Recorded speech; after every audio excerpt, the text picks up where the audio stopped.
Syederun Politeknik Negeri Lok Sumawe telah mempersiapkan 30 mahasiswa untuk mengikuti ajang Pekan Olahraga dan Seni atau Porseni 13 Politeknik se-Indonesia.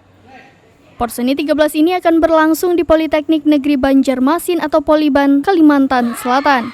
Direktur Politeknik Negeri Lok Sumawe, Rizal Syahyadi menjelaskan, pada tahun 2020 lalu pihaknya memang sempat menyiapkan 60 mahasiswa ke ajang Porseni 13. Namun, karena pandemi COVID-19 kegiatan pun tertunda, sehingga sebagian mahasiswa yang telah disiapkan kala itu pun kini telah selesai kuliah.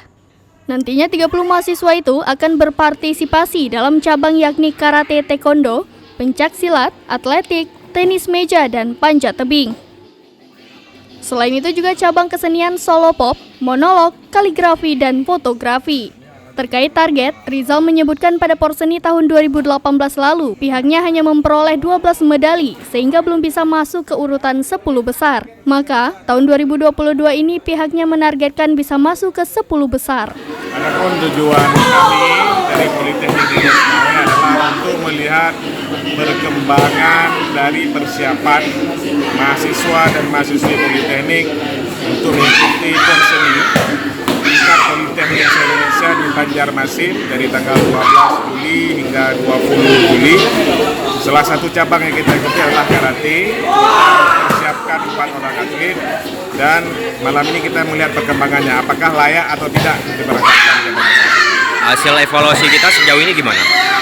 Ada beberapa dari keempat ini, 2 orang saya lihat progresnya meningkat, terutama dalam bidang komite putri. Tetapi untuk kata itu kita akan berusaha untuk menaikkan kualitas. Karena kalau kata ini kan seni ya, sangat subjektif teman-teman.